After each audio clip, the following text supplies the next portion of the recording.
if you live with your awareness centered in your chest instead of in your head, you become a little less tall, but a lot more wise. And in that place, you're whole. And in that wholeness, you basically make the world whole. Pay attention to how incredible your life is and how when you feel whole, everything unfolds. When you're fully present in the space that you occupy, when you're fully present in it, and then you're present also in your surroundings, and you're not lost, it feels so good to be alive. Pay attention to how incredible your life is and how when you feel whole, everything unfolds. That's Udo Erasmus, and this is episode 272 of Wellness Force Radio, where we discover the physical and emotional intelligence to live life well. What's up, everyone? Welcome back to the show. It's Josh Trent. Today, we're talking about wellness as a state of mind with the founder of Udo's Oil, Udo Erasmus. This is a master, a 77-year-old wellness master. And I actually just got back from PaleoFX, where there was hundreds of wellness masters. I literally tripled down every single day with Organifi green juice. Our videographer, Colin, was with us. Tony Federico from Natural Force was there. He stayed at the Airbnb. Every day, I even mixed my Organifi with kombucha once, which was damn tasty. The reason I'm telling you this is because I think we all kind of want life to slow down sometimes. But the reality is that sometimes life moves at its own pace. So instead of adding a ton of coffee or stressing myself out in the afternoon, I just chose to lean into the green juice. And it made a massive difference. I took the single serve packet that we've been talking about for so long, the easy ones to travel with. They kept me going. You can keep going when you travel too. We have the best energy we get from micronutrients in these plant adaptogens like chlorella, ashwagandha, as well as the other superfoods found in the Organifi greens powder. You can't get this combo anywhere else. I stand by Organifi with full confidence. This product will make a difference for you in the way that you feel, your energy. Just head to Organifi.com/wellnessforce. Use your exclusive discount code wellnessforce. You get 20% off. Not just the green juice, but literally your entire shopping cart. You can fill it up. If you're hearing this and you're having one of those days today where your energy is low, give Organifi a test drive. You have nothing to lose. They're personal friends of mine. They support our Wellness Warrior community, this show, which brings you this amazing podcast every single week. And on top of that, they're offering you a generous 20% discount over at Organifi.com/wellnessforce for your test drive. Make sure you use code wellnessforce to save that 20% off. I think you're really going to love this podcast because what started out as a conversation about brain health and eating the proper types of fats for cognition and longevity really quickly turned into a spiritual discussion about wellness as a state of mind, this connection to our belief systems. It's the most important thing, what we believe about ourselves and about what is possible in relationships with other people. And what most people don't know about Udo is his beliefs actually almost killed him. He almost died from having the wrong mindset and nutritional habits. And in this live in-person podcast, we're talking about how he turned the corner in his life and lit a passion for being healed. He was poisoned by pesticides in 1980. Over the next 10 years, he went through the ultimate hero's journey. I mean, finding the healing power through fats is not exactly the traditional path, but he healed his body and he healed his brain. And then 30 years later, plus at 77, here he is. I meet him in LA, going strong with youth and vitality. We have this conversation of consciousness and taking radical ownership of our human experience. But this man, he's spoken with Tony Robbins and Deepak Chopra. He's been on stages and keynoted an international brain health conference, as well as spoken over 5 continents. This episode, we do a real back and forth. We do a ping pong session where I challenge him and he challenges me at these intersections of how temperature truly affects fat oxidation, how to store and use fats properly for best health, how he cured his body from pesticide poisoning, why he believes consciousness and awareness are the same, the damage that happens to our bodies when we eat the wrong types of oils, and how he stays healthy at 77 years old in our busy, toxic, and modern world. I know you're going to enjoy the truth and the candor of Udo. It was really cool how I met him. I'll let the podcast share that story. It'll unfold naturally. But this was truly a meant-to-be interview, recorded live at the WITMA conference. Shout out to Jennifer Sodini and the entire crew who put on the fabulous event in LA at Hudson Loft for Wellness in the Modern Age. Dig in. I'd love to have you at the website. Also on our Facebook group, you can get to our free and very active Facebook group where we talk about these podcasts more at wellnessforce.com/group.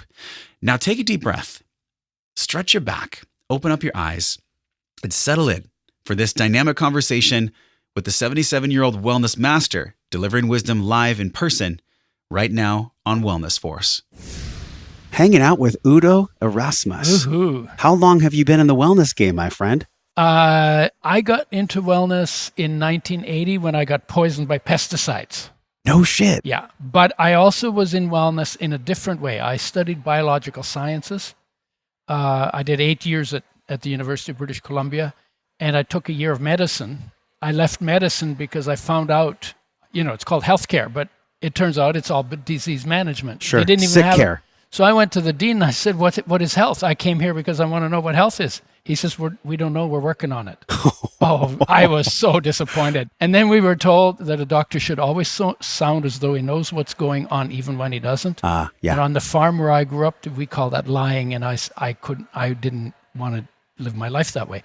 I went back into biological sciences because by this time I realized in biological sciences, you actually study health. Nobody calls it that, but you're studying what is happening in normal creatures when they're working. Mm-hmm. You're not studying disease. You're studying normalness, and health is the natural state. This is a great start to our conversation because this collection of amazing human beings here. Yeah. We're broadcasting at the Whitma event with Jennifer Sardini and all these amazing people, and it was actually kind of divine inspiration that you and I met. Because we had been in communication about a year ago. Yeah. And I had heard of you, Udo's Oils. It's very famous in the wellness industry. My colleagues talk about you. People know you primarily as a oil expert, right? They used to call me the fat man or the omega man. But why do they call you that? The fat man. Oh, for fats, healthy fats. And omega, because we're talking about omega-3 and omega-6, right? Udo, how did you even get into that world, man? Like, take us to the beginning of the journey with the exploration into healthy fats and these oils. Well, let me go back. Why did I get poisoned by pesticides? Let's pull the e-brake. Yeah. Why did I get poisoned by pesticides? Well, I got married and had 3 kids. We had 3 kids, and my marriage broke up, and I was really upset. And so I wanted to kill something. And so I took a job as a pesticide sprayer. I knew better. I was around when Greenpeace started, so I understood balance of nature and pesticide. I knew all that, but I was upset. So I did a really stupid thing. And then I sprayed really carelessly for 3 years. And after 3 years, the predictable happened. What you put out comes back. I got poisoned by the pesticides I was spraying. What year was this? This was 1980. So this is way before the narrative around Monsanto was even a figment of the media's imagination. No. I was spraying Roundup. It was I sprayed all kinds of pesticides. Sure. Well, the Roundup is Monsanto's product. Yeah, Roundup. Yeah. And they used to put on the bag. I've never told anybody this. They used to put on the bags, it's inactivated when it hits the ground. And they told everybody that it's safe because the moment if it hits the plant and it's the plants that it kills, it's absorbed into the plant, kills the root. The weed is done forever, so you're not just cutting off the top and the root grows. Yeah. And it doesn't kill the grass. And fundamentally, when it hits the ground, it's inactivated. That was never true. And they had it on the bag, and people still think that Roundup is, because now it's folk wisdom, right? And how do you kill the grapevine? You can't kill the grapevine. And they never got fined for doing all that and lying about it. So FDA never took them on, and the government never took them on because they're really big. Sure, until recently, where we saw there was like a massive lawsuit. $289 million. This unfortunate gentleman, he got lesions all over his skin and everything. I think it's crazy, though, that you live and operate in a world of health where you're giving people healthy food products, yet you started poisoning yourself. Well, no, So, but guess what? Yeah. When you get your nose rubbed into it, learning begins, right? Right. And so I went to the doctor. Doctor said, well, what do you have for pesticide poisoning? She said, nothing. And that day, the penny dropped for me. Oh, my health is my responsibility. Now, I wasn't really that sloppy before because we ate very simply and pretty close to nature. But it never hit me that, if I don't care about my health, nobody does. Maybe nobody does. Yeah. And so I then started saying, okay, I know about science and I know about biology, and have a good background, biochemistry, genetics. Like I was really good at it. Mm-hmm.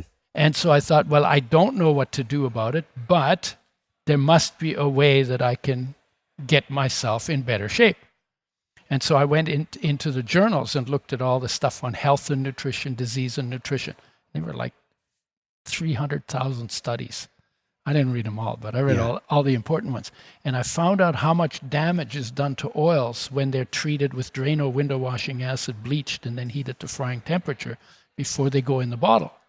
You get 50 quintillion damaged molecules in 1 tablespoon of an oil. And what do those molecules do to the human body? All these damaged molecules. They never existed in nature. So life never made a program for breaking them down. Yeah. So that's why they're poisonous. That's why they interfere.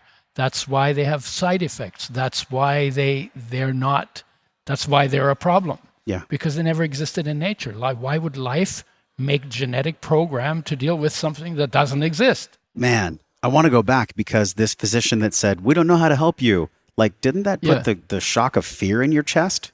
Were you originally scared when she told you that? No. Well, my palms were sweating because I had cancer to look forward to. I knew that. Yeah. Right. So they were sweating already. This is like the ultimate gut check moment. No, but I don't remember then so much. But now I say, wow, she gave me a clear, honest answer. I can work with that. When somebody says, oh, well, we could maybe do this and do that, and then they, blow smoke up your butt, right? Yep. And which many people in many places do, then you don't know what you're working with. Yeah. So I was grateful to her that she gave me an honest answer. And in a way, I feel like this is the traditional hero's journey when it comes to a healer who's been wounded, right? And now you've healed yourself. Yeah. Like, as of now, how long did it actually take you, by the way, to get over the pesticide and the being poisoned? It took me a couple years before all the symptoms were gone. Like 2 years. Yeah, about that. And I did all kinds of stuff, sweating and fasting, and I started taking supplements, and I started really paying attention to what I'm eating. How did you quantify? Just the way you felt, or were you doing a test to quantify? Yeah, I'm pretty good at monitoring my own. I live in my body. I'm present in my body. It's really funny to say. Some people some people they live in there's a whole body there, but they're just in their head. Absolutely. Right? Yeah. And I'm pretty good at being present in my body. You are present. In fact, I like doing it because it feels really good. Would you consider yourself to be a spiritual man? Oh, yeah. Well, a human being man. Yeah. But I cultivate inner presence. And the reason why is because it's like if you don't know who you are, how do you work anything? Mm-hmm. Right? And, if I don't feel present, then I feel like there's something missing. That's just how it works, right? If I feel there's something missing and I'm having a relationship with you, whatever kind, business or whatever kind of relationship, then I'll always be, if I can just get something from this Troy guy, guy, if I could just get something for myself out of this thing, I'd probably feel better. Yeah, and a lot of relationships are like that. And you never do. Especially like here in Los Angeles too, and I don't know if you feel this way. Do you come to Los Angeles a lot? I used to live here. Okay. And I sense this in Encinitas and San Diego too, but it seems like relationships, as social media has come up and as media has grown, there's a lot of like transaction when it comes to friendships. And as you being in the wellness industry for so long, how have you maintained your North Star? Like, how have you not done things with people just for the sake of growth? Like, what's your North Star when it comes to relationships in wellness? Well, my North Star is health begins much deeper than physical. When we talk health, we talk food and fitness, right? And water is in there somewhere, and and then we know there's mindset plays a role, so we know that. But we also know from being kids that sometimes the people you're around make you sick. In fact, we used to say, "You make me sick," right? Yeah. So we know that, right? But what happens in the environment also affects our health. How connected we are to our own wholeness also makes a difference to our health. And the awareness that we live in of being aware also makes a difference. This relationship with the observer. And your relationship with infinity makes a difference. What's that? Well, when I asked you, are you a spiritual man? I had no idea you were going to unfold that. this observation of who we actually are. Yeah. This Udo's oils goes way deeper than just delivering healthy fats. Yes. When I began with Udo's oil, I was doing deeper work as well. What kind of work were you doing back then? When I turned 30, I came to the conclusion that what I was trying to find to get to feel whole wasn't working. And I needed to find somebody who could show me a step. And I said that to somebody. And the next day, I was 30, I met a 14-year-old boy who showed me a way to bring my awareness inside. And he said, the peace you search for in the world is within you, and I can show you how to connect to it. Was this like a shaman in training? Like, who was this 14-year-old boy that you met? Well, he was a kid who grew up in a master's family. So the topic that he grew up in was about wholeness, fulfillment, contentment, love, peace, all the inner stuff that's part of our nature, and how to help people get more in touch with that. I came out of a war, right? So he grew up in a family where being fully present was part of the deal, and I came out of a place where running like hell for your life was the deal, right? So lucky for him, because he has something that I didn't have. He made that available to me. That's so crazy that a 14-year-old boy taught you about presence and going within. He started when I was 8. That's incredible. But he grew up in a family. So then, looking back on that now, what do you think your mission is? And in this current moment, I'm sure your mission has changed quite a bit since you started. Yeah, my mission now. Yeah. 8 billion people could live their lives lit up from within, because the light's already there. It's just a matter of getting in touch with it, going internal to it, rather than looking away from it. That's the first part. When we do that, we feel so taken care of, because through my war and all my dramas and my traumas, something has taken perfect care of me every moment of every day, 24/7, 365, for almost 77 years now. Took perfect care of me.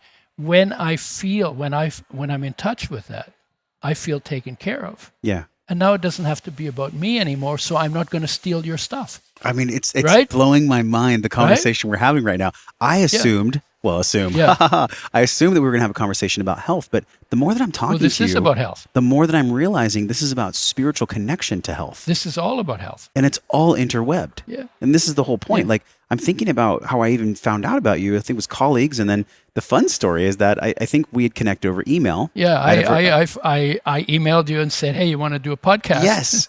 And you said, are you the Udo of Udo's Oil? And I said, yes. And then I think that's where it ended. It fell through the cracks. And then, honestly, Higher Intelligence brought us together. Yeah. Because this it took 14 billion years to arrange this meeting. That's right.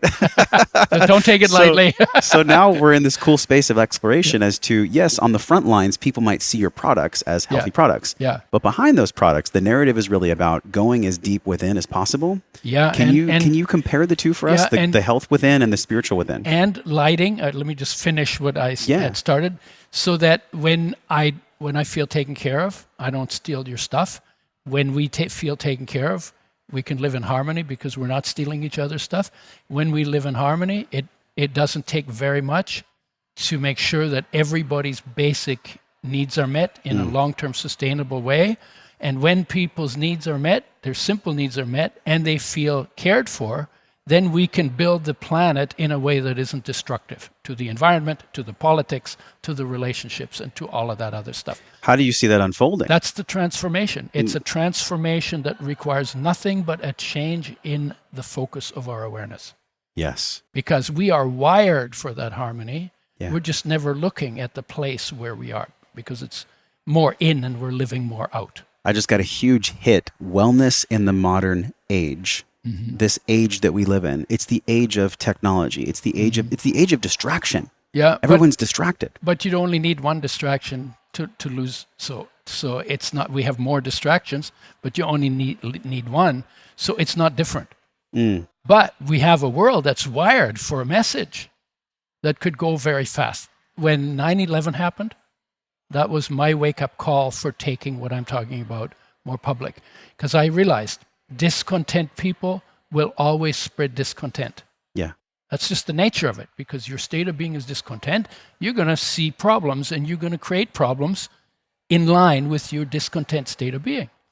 If people who are content, and or who know what contentment is, and I claim to be one of the people who knows that, if we don't spread contentment faster than the discontent people spread discontent, guess where we're headed? Mm-hmm. And I said, okay, you know what? Fats is good. That's a big thing, but it needs to be bigger. And literally, we need to address all of the issues on the planet. They will not be addressed until we feel taken care of, because from taken care of, we can address them. Yeah. And literally, it affects everything. This reminds me of Abraham Maslow, one of the most powerful psychologists. He made the Maslow's triangle. Mm-hmm. At the bottom of the triangle, there's safety, then food. Actually, food is first, then safety, then shelter, then contribution, enlightenment, spirituality, things like this. And I think about what you're saying, where if we can go within, if we can actually connect to a signal that we're taken care of, we're supported. Yeah. I feel like it's about collecting evidence. But not supported by each other, supported by life within us. Exactly. Then we become somewhat independent of other people's pushing and pulling. And that's really important, because if you don't stand for something, you fall for anything, right? Yeah. So I stand for this discovering process of physical and emotional intelligence. Yeah. How would you define intelligence? When you hear the word intelligence, what do you think about that? I would say there's different ways people define it, but I would say intelligence and consciousness and awareness are pretty much the same thing, right? I would say that, in Ayurveda, I think intelligence is more like inspiration and creativity, but the way I look at it, internal awareness is different from life energy. Inspiration is the shine of that energy outward as an expression. And all of that is internal, and it's what we give the least attention to. And we don't start paying attention until we get to the body and the survival skills and the living into the world. We need to live into the world from a deeper place, a more together place, a more wholesome, loving, caring, peaceful place that is part of our nature. When we live that into the world, we can actually create a world that works for all at nobody's expense. I love this. And on top of what you said that's powerful, I also want to play devil's advocate, because this is fresh for me. You know the devil always loses when he plays advocate? Well, let's see. Let's see what happens. Let's see. Right now, my heart's pretty tender right now, honestly, because you talk about if people are in touch with that self-care aspect of them and they're loving themselves and they're aware, that's going to give them health and support. Yet my mother, as we record this show, has been diagnosed with late-stage kidney disease. And I think about the types of consciousness and the life that she's had, 30 years of not necessarily taking care of her body. And I really think about what this is it's a disease of lower consciousness. And I love my mother. I love everything about her care, her spirit. Like, it makes me emotional just to even talk about it with you. Yeah. But I think about the way that you operate, and it's a question I asked you earlier of the blending of the health aspect and the blending of the spiritual aspect. My mother, and a lot of people listening can relate to this, they might have parents that are very connected to God or Catholicism or like a religion that has its rules and its ways. Yeah. In their minds and their consciousness, they see that self-love, self-introspection connection point that you mentioned. Yet, I don't always think that having a connection is going to give people health. I think it's having the most divine, correct connection to what actually is. So what do you think that actually is? Okay, so you have to understand religion is part of your mind. It's mental. It's mental content. Okay? And I'll tell you a little story if I can. My sister was fascinated by death because she was part of the flight out of Poland. And she remembers dead horses and dead people in the ditches. And she got fascinated by death. And when she was a kid, she would cut out obituaries out of the newspaper and bring them and read them to us at dinner. So my parents used to be okay with that. And then she eventually ended up in hospice. And her thing was, well, I kind of want to feel easier about the notion of death by being around it. Okay, that makes a certain amount of sense. And she said to me one day, I've noticed that when people are dying in hospice, the people who are religious have a harder time with dying than the people who are not, generally speaking. And, when I hear something like that, I just go crazy. It's just like, why would that be? What must be happening for that to be true? And I know what it is. When you have a belief, it's mental content. And a belief can save you from other beliefs. So that if you're Christian, you're not Jewish, or you're not, maybe you don't have a corrupt philosophy that a thief might have, or, so your belief can save you from other beliefs, and you can keep reinforcing that to keep you on the straight and narrow of that belief's prescription. But your belief cannot save you from reality, and dying is not a belief. Dying is a reality. And so then the hope is you're in the process, and your body is going down, and you're in the process of your body and your life separating. And you're hoping for the belief to save you, and you find out it can't. And then you struggle with it. Yeah. Right? Because if you're okay with dying, then to withdraw from the world, and then withdraw from your mind, and withdraw from your body, and your awareness goes back to its source. That's the process of dying. It's ecstatic. It's an ecstatic process, except for the struggle of hanging on to stuff that you now need to let go. Yeah, I like the way you put that too, because I've never thought of ecstatic and death in the same sentence. Yeah, I know. But I can see that the connection would be, it's respecting the divine nature of life itself. Right, because there's more there's more to our nature than just our body. Yeah. Right? Something looks out through your eyes. What's that? It's not your body. It's not your eyes looking out of your eyes. Something's looking out of your eyes. And what's looking out of your eyes is no different today. How old are you? 38. Okay. It's no different today at 38 than it was when you were 6 years old. Right. If you think about it, it was always me looking out of these eyes. But what is that thing? Right? What is that thing? Life and awareness. Life and awareness. And life and awareness are so integrated into our being, but we don't know much about it because we don't spend time looking into it. And this is really, like, if you want to describe it as any other word, consciousness. And it's plural for a reason. It's because I think we're all, in some way or another, connected not just at an energetic level, but from source itself, from the actual source that created everything. That's why it's consciousness, not conscious. Right. And the energetic level and the awareness level is the conscious thing. Yes. Now, if I was religious, I would say the internal awareness, when I experience it, and you actually experience it by letting go to it, because you can't grab it and fight it and wrestle it. So you let go into that. That awareness is God in me. Life energy is what the masters spoke about. Inspired creativity is Holy Spirit, right? In the Christian mythology. Yeah. Right? But those make sense as an experience that you spend time by yourself tuning into. That then becomes your power and your wisdom and your insight and your shine into the world. And that's very, very different from having memorized or being reminded of words that somebody spoke a couple thousand years ago to people living at his time. Yeah, and this is why conversations like this, longer form conversations where people are just having a conversation. Yeah. There's no specific agenda besides, who are you? And tell us why you care. Yeah. it's totally genuine compared to, people are thirsty for this. People are hungry for this. Of course. Because they've been taught for their whole lives that this is how you pray, this is how you be, this is how you eat, have this job, go to school like this. And we're really in this process too, Udo. Don't you feel like, I'd love to hear your take on this. When we talk about this concept of remembering who we are, remembering who we are, remembrance process, there's even books and theories created on this. No, the truth is... How do you define that? Well, you spent the first 9 months of your life in your mother's body.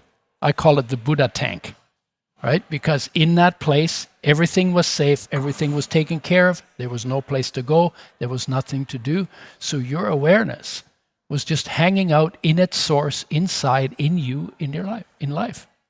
And then when you came out, then you had to get to know the world. And your awareness was taken out into the world for survival, because you needed to learn how to do that. And in that process, you disconnected from your source and connected to the world, when before that, before birth, you were connected to source and disconnected from outside. And when that shift happened, you gained the world and lost connection to your soul. I mean, the metaphors are all there, right? Sure. And an ache happened. That's the place where heartache comes from. So when somebody dies and you feel sorrow, you feel it in your chest. When somebody dumps you and you feel the blues, you feel it in the same place. And when somebody, you were talking about somebody being diagnosed with someone, and then you feel, oh my God, I might lose my mother. Yeah. You feel that ache in your chest. Mm-hmm. True? Because I saw you pointing to it when Sure. you were talking about it.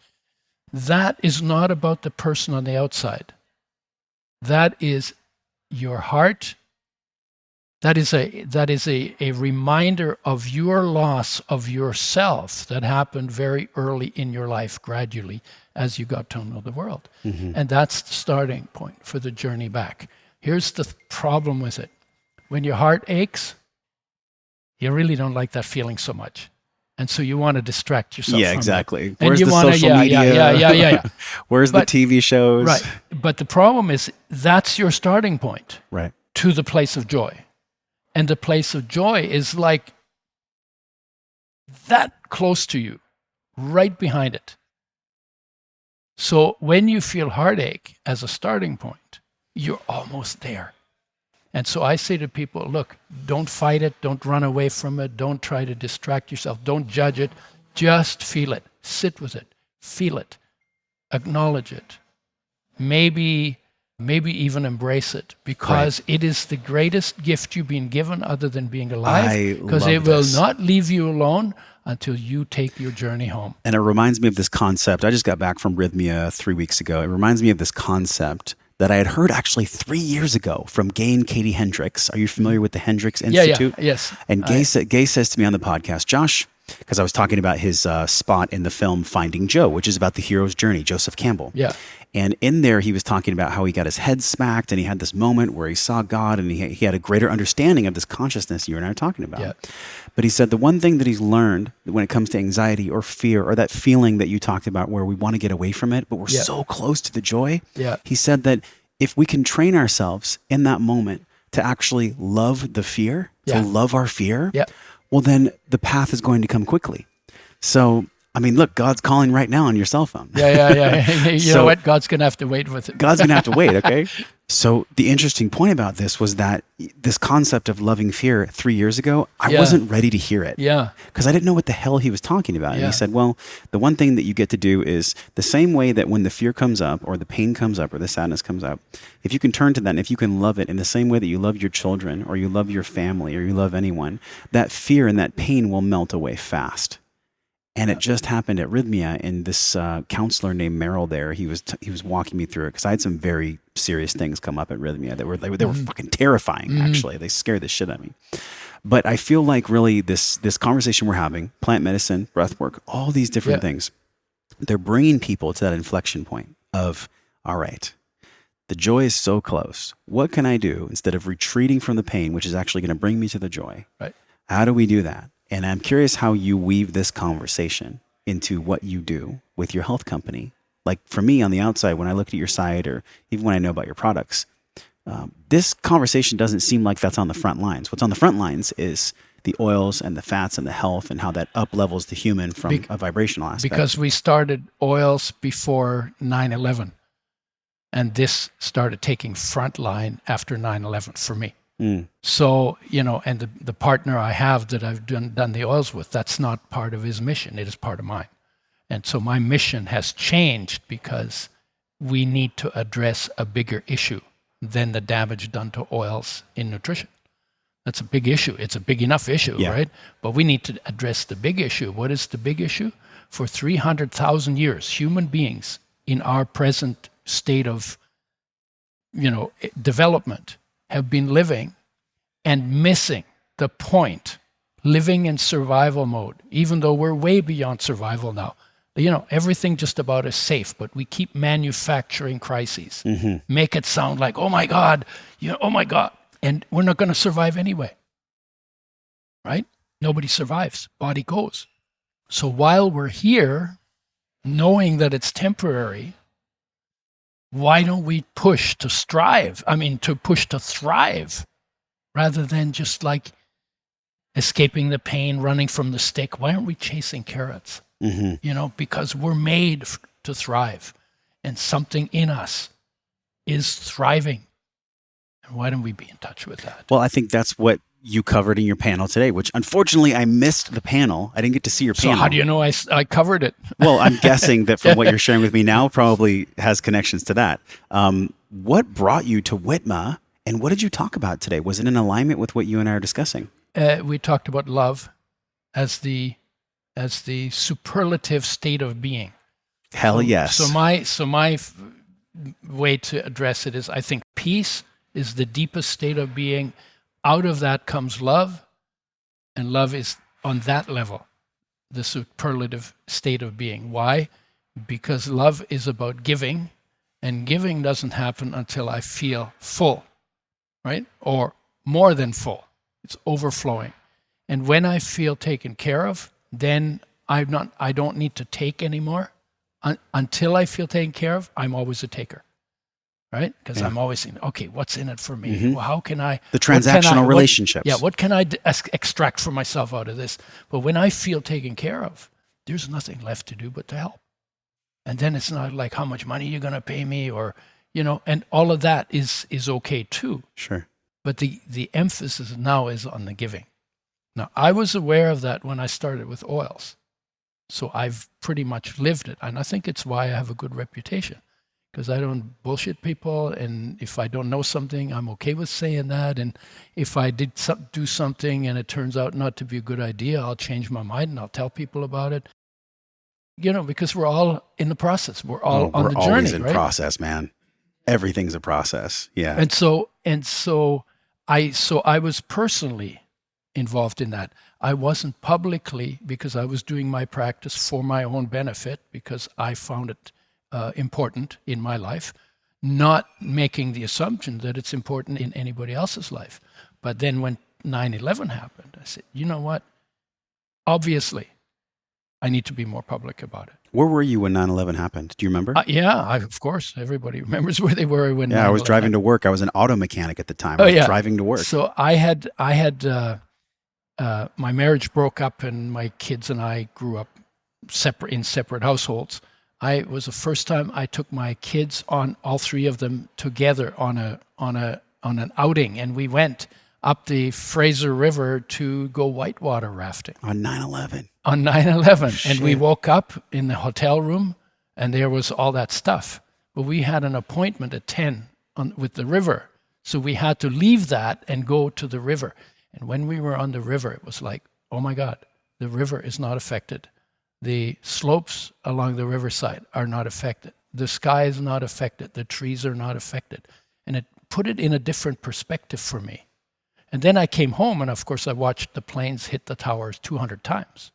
And I started thinking about this, and that's where the take-home came from, that discontent people will always spread discontent. Yes. And our media spread discontent. I watched 200 times the same 2 planes hit the towers, right? So we create that negativity.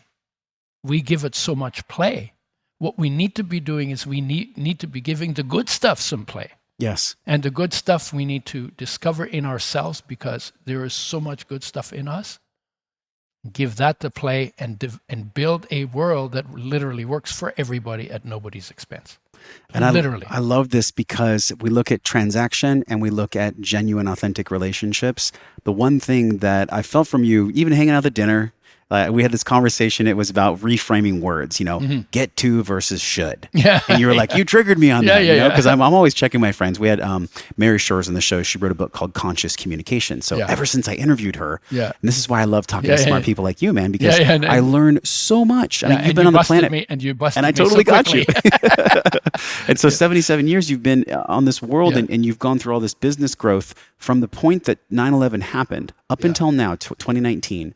What has been the biggest struggle in growing Udo's oil? Like, what has been the most challenging thing? Well, the biggest struggle for me, I would say, is the limits that, and I don't want to accuse him, but he has different limits than I do. I tend to live without limits, and he's more interested in a cash cow. This is my perspective of it. If you asked him, you get a different story. But and because there should be a bottle of good oil in every fridge, because it's really good for health. We're like 1/40th of 1% to that after 25 years, right? Why is that? We're not going out to enough people and telling the story. Yeah. But in the process of learning and teaching, and I've done so many talks, like 5,000 talks, 3,000 media interviews. So a lot of that, and noticing that people don't make changes. Why don't they make changes? Well, because they're not inspired.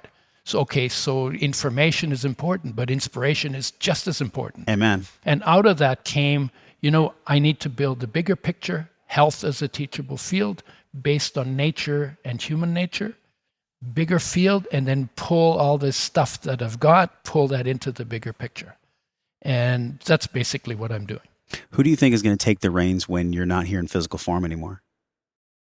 There's always somebody, Somebody will appear. Maybe it'll be some other kid who started in a war and got his nose rubbed in what happens when people don't cultivate what we could cultivate when we have the leisure to do it. Oh, somebody will come up, So it's not like it's not that I'm so important, but I think this is a message that totally can transform the world. And the transformation, it consists only of bringing our awareness to a different focus, to a better focus, to a more uplifting, more lit up focus. Let's talk about the compound of the oil, because we know about PUFAs, we know about omega-3s, omega-5s and 7s. What actually is the components of this oil that makes it so health promoting? Okay. There are two things. One is omega-3s. Omega-3s are too low in about 99% of the population, like less than optimum. They're required by every cell. They're a nightmare to work with, so people don't like to work with them because they need a lot of care, because they're very sensitive to damage by light, oxygen, and heat.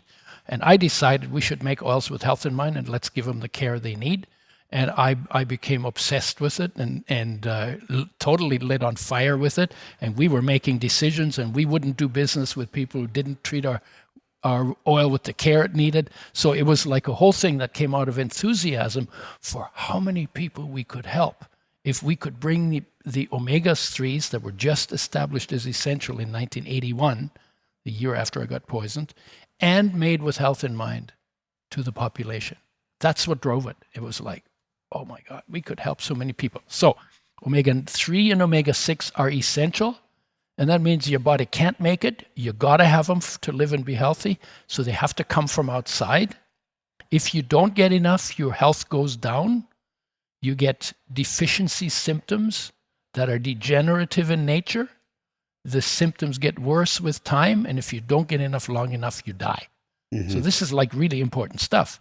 If you bring them back in adequate quantities while you're going down, but before you die, because death by definition is not reversible, right? Yes, we're not getting out of here alive. No. So if you bring them back in adequate quantities, then all of the problems that come from not getting enough are reversed, because life knows exactly what to do with them to build a body that works, provided you take responsibility to make sure that enough of them land in your body so life can do its job. When you see the research, or when you see people talking about omega-3s, omega-6s, what are they getting wrong? Like, what's the mass confusion out there about omega-3s and omega-6s?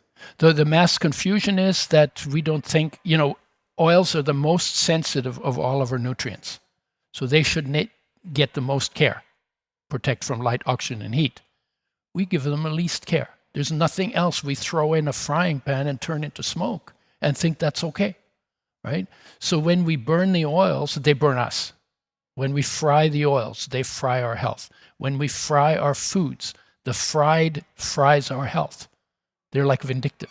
Right? Yes. They treat us like we treat them, Oh, right? yeah. And so I say to people, you get your frying pan out, turn it upside down, hit yourself on the head with it really hard so it hurts, and get rid of that stupid thing. What's the smoke point? Frying is the worst thing we've ever invented to do to our food in terms of health. At what temperature though? Because I've read research about olive oils being, over 180 or below is okay. What's your opinion as an oil specialist to the heating temperature of oil? Up to 160 degrees Celsius. The temperature is not the big issue. Light and oxygen are issues, and as the temperature goes up, the damage goes quicker. But the heat itself is not a problem if you protect from light and oxygen. Mm-hmm. After 160, the heat itself changes molecules, and then it goes up exponentially with increase in temperature. Yes. Okay. So that's when it's denatured. So and then you make molecules that never existed in nature. Life never made a program to break them down. So the body's like, what the hell is this? So you get poisoned by them. Yes. Yeah. And that's why more health problems come from damaged oil than any other physical cause, and more health benefits come from getting your oils right than any other cause. And I want to make a clear take home for somebody listening. When people go and they have fried vegetable oil, McDonald's French fries, what is that actually doing to their body? Because people might think, oh, one thing of French fries ain't going to kill me. And you know what? They might be right. It ain't going to kill them today, but it's definitely going to shorten their life for later. So if you look at the damage done before the frying, just by the industrial processing, it's 0.5 to 1% of the oil is damaged. Okay, so let's say it's 1%. On a tablespoon of an oil damaged 1%, you get 50 quintillion damaged molecules, which is more than 1 million damaged molecules for every one of your body's 60 trillion cells. So most people use not 1 tablespoon, but 2 to 4. And they do that this week and next month and next year. And they do it for 5 years, and they do it for 10 years, and they do it for 20 years. And when they get cancer, they say, I don't know, I've always eaten good. How come I got cancer? Yeah. Because your body is not good at getting rid of molecules that it never made a breakdown program for. Yeah. And so they pile up, and if you pile them up faster than the body can get rid of them, then you're going to get more and more problems. So, and then you in the French fry, then you got carbs. Yep. And carbs, the way I say is carbs are undeclared fats. If you don't burn them, you're going to wear them, right? And they literally... Carbs are undeclared fats. Yeah, because they turn into fat in your body if you eat more than you burn. So you're eating burnt oil, then you're eating and carbs that make you fat, and then you get blood sugar swings, and then you get cravings. Cravings for carbs is 8 times stronger than the craving for cocaine, right? And we know cocaine is a problem, and we should by now know that sugar is a problem because so many people are overweight or obese. We know. Everyone listening knows that sugar has deleterious health effects. We all know this. And there are only 2 ways you get overweight. One is by inflammation and water retention, and the other one is by eating more carbs than you burn and having them turn into fat and going into storage. Udo, let's go back to this question about the damage. So once somebody's eaten the carbs with the oil where there's, what did you say, 400 trillion? 50 quintillion in a tablespoon. 50 quintillion. That more than a million. I can't even imagine that number. More than a million. Number. Yeah, it's a 6 followed by 19 zeros. All right, so this damage gets into the human body. And when I was mentioning Minkoff, he talks about detoxification as a lifestyle. Yeah. So with your media for Udo's oil and all the things, besides giving people the healthy products, how do you advise people to actually heal the damage from the unhealthy products? Well, the first thing you have to do is, this is like the Sorcerer's Apprentice story, right? You don't mop up the basement, you turn off the tap. You turn off the tap. So the first thing you have to do is stop eating the stuff that's poisonous. That's turning off the tap, right? And then there's the body has several ways of getting rid of toxins. Probably the most underused in our modern world is sweating, because there are a few jocks, maybe 5% of the population, that get into working out and do it on a regular basis. Ton of people don't. Sweating is really good for getting rid of water-soluble toxins, which will show up in the water part of your sweat, and oil-soluble toxins that will show up in the oil part of your sweat. So you can get rid of toxins, oil-soluble toxins, through sweating. Do you do sauna? I do. Yes. Yeah. And probably when you were younger too, in your homeland. Sauna's huge there. Well, yeah, no, we didn't do it then. I was 2 when we left Poland. Okay. In Latvia, they did it. In Finland, they did it. Finland, yeah. I did do it in Finland when I did it touring there. And Sweden, they did it. And I started doing saunas when I got poisoned. And that was probably very helpful because you can sweat them out or they'll go through your liver and your kidneys, but then they damage those organs. What do you feel about activated charcoal for detoxification? Activated charcoal can be helpful. Your gut lining sheds and then ends up in the toilet. So there's a slow way to get rid of them. Your skin sheds and that ends up down the drain of your shower. So you can detox that way. Yeah. You can detox some volatile molecules through your breathing. Yes. Deep breathing and really cleaning out your lungs. And then your liver detoxes some, but some are made more toxic and then they go in your digestive tract and fiber drags them out of your body. So there's a number of ways you can, and then there's urine, right? Yes. I didn't know until very recently that urine is 4% fat. I did not know that. It's like, what? I have fat in my urine? Yep. That's what causes the ring in your toilet bowl. You pretty much clean, and you flush it and all that, but you get this ring on the toilet bowl on the inside, right? Mm-hmm. Yeah. It's fascinating to me. And if you put soap on that, it washes off because soap emulsifies fat. Yes, the fat. And that came out of your pee. It's so crazy that I think it's easy for us to forget as a busy kind of frenetic human race that every single thing, literally every drop of water or food that we place into our mouth has an impact on our body. And hearing about that, I think when I eat asparagus, it smells like asparagus. When I eat, of course. Right? Yeah. I eat it because I like the way that my pee smells. Right. I don't know how anybody can argue with food being medicine. You know, food is this number one thing that it's the most abused drug.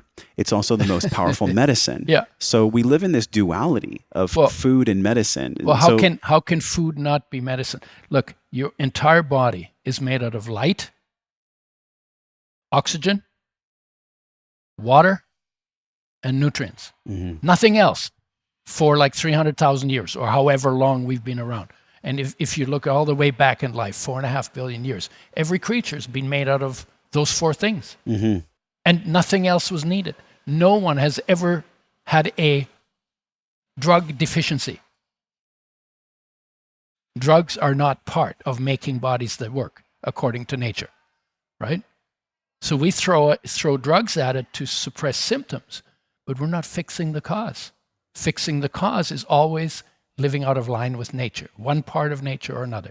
Either you're out of line with your internal awareness, or you're out of line with your life energy, or you're out of line with your inspiration, or you're out of line with nature and the natural substances, or you're out of line with the need for activity, or you're out of line with the people you hang out with, or you're out of line with your survival issues, or you're out of line with the environment, or you're out of line with the big picture. How do you stay aligned then in this world now at 77? Yeah, what motivates you to stay in alignment? You give all 8 parts their due because they're all different every day.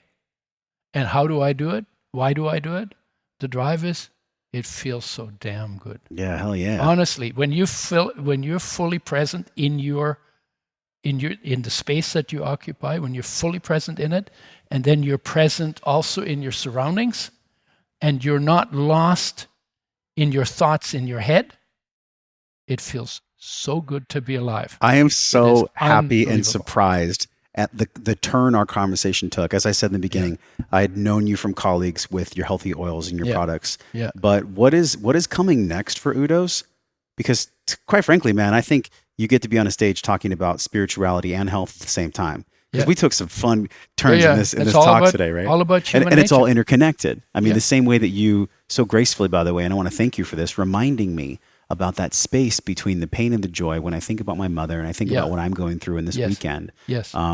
it's been really cool to share these tiny moments of reality that we're creating in this current moment together. But what's coming next in the reality of Udo's besides the quality oils, besides helping people nutritionally? Yeah. What else is coming? I'm clear about the message. I want to get it out to 8 billion people. That's what I want to do. You know, one day my body's going to check it out. How are we going to do this, man? Huh? How are we going to do this? We're doing it right now. That's right. I don't know how many people are listening. There's going to be tens of thousands of people that hear this. Yeah. So great. You know, that's better than talking to 4 people in a store. So then what can our community, what can Wellness Force as a community, we call ourselves wellness warriors, because my belief is that in order to function in this I world. like to think of myself as a wellness wizard. Well, you're a wellness wizard. I've done my All right, well, that's cool, man. The wizards and the warriors are going to play together today. Absolutely. But the reason we say this, Udo, is because my sense is that as the distractions and as the radio knobs of all the dials of distraction out there turn up, it takes the heart, soul, and mind of a true warrior. And warriors don't just fight all the time. Mm-hmm. Warriors are leading with love. Warriors They're of the leading rainbow. with their sword. So how do wellness warriors in our community support your vision, your mission, and then also support their own selves? Yeah. Okay. Same. The vision is the same.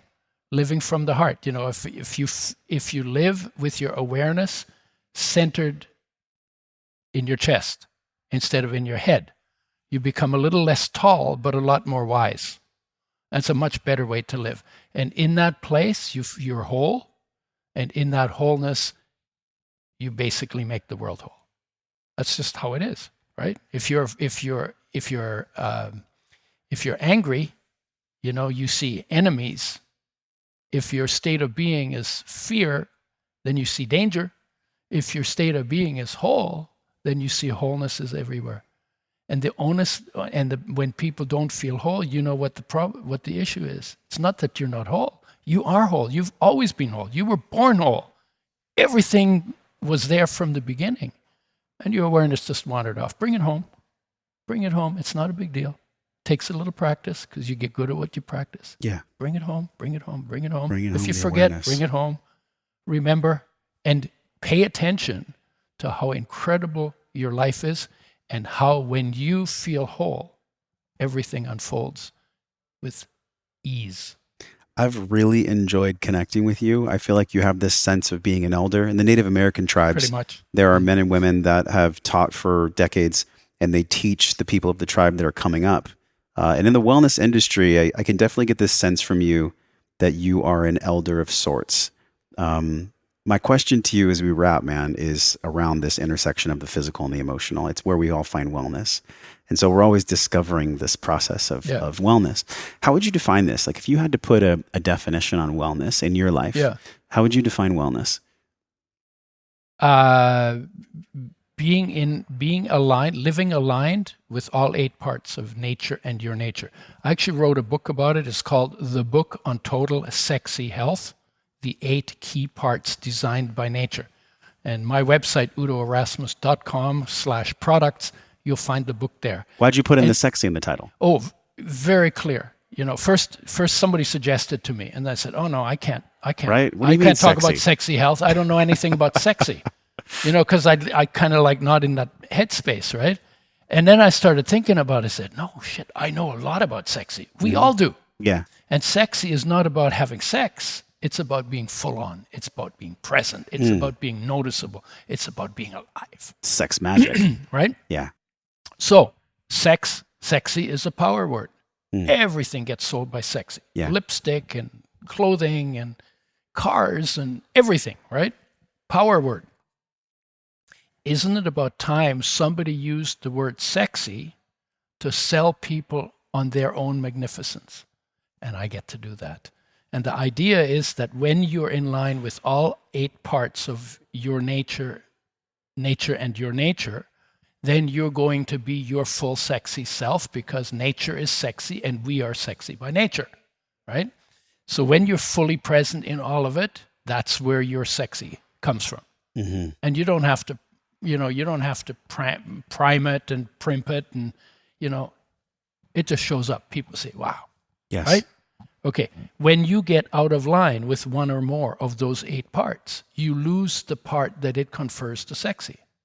And when you get back in line, you get that part of your sexy back. Well, this is So where that's people the can model. go next. People can go to learn about these 8 components. Yeah. And where's the website? UDOErasmus.com. Let's spell that. UDOERASMUS.com. It's a name that can't be forgotten. /products. /products. Yeah. And where are the oils sold online? The oils are sold. Amazon sells the oil. Amazon, yeah. So you just look for Udo's oil, and the health food stores carry it. It's in the fridge, in the supplement section, in the health food stores, and in different countries. It's in some of the pharmacies or the chemists in the UK. How many bottles did you sell last year?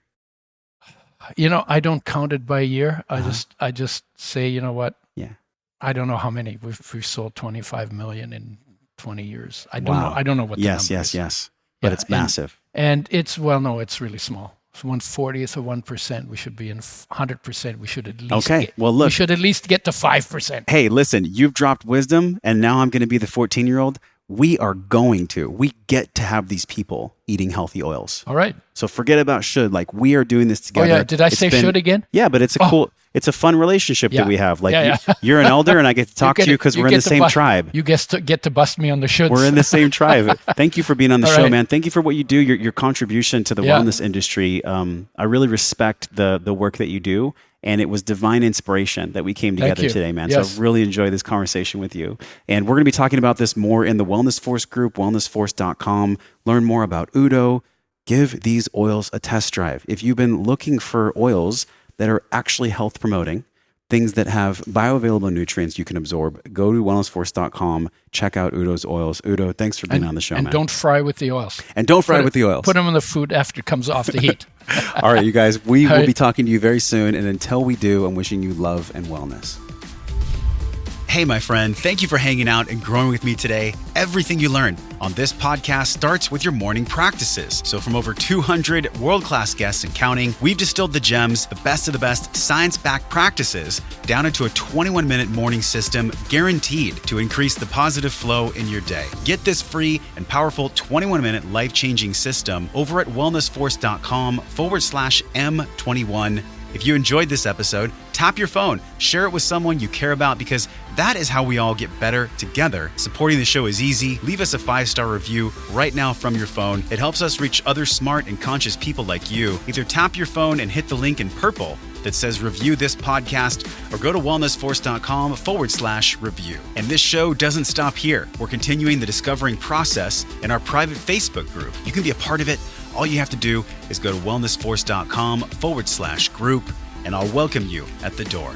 Okay, now you get to go out into your world and live your life well. So until I see you again real soon, I'm wishing you love and wellness.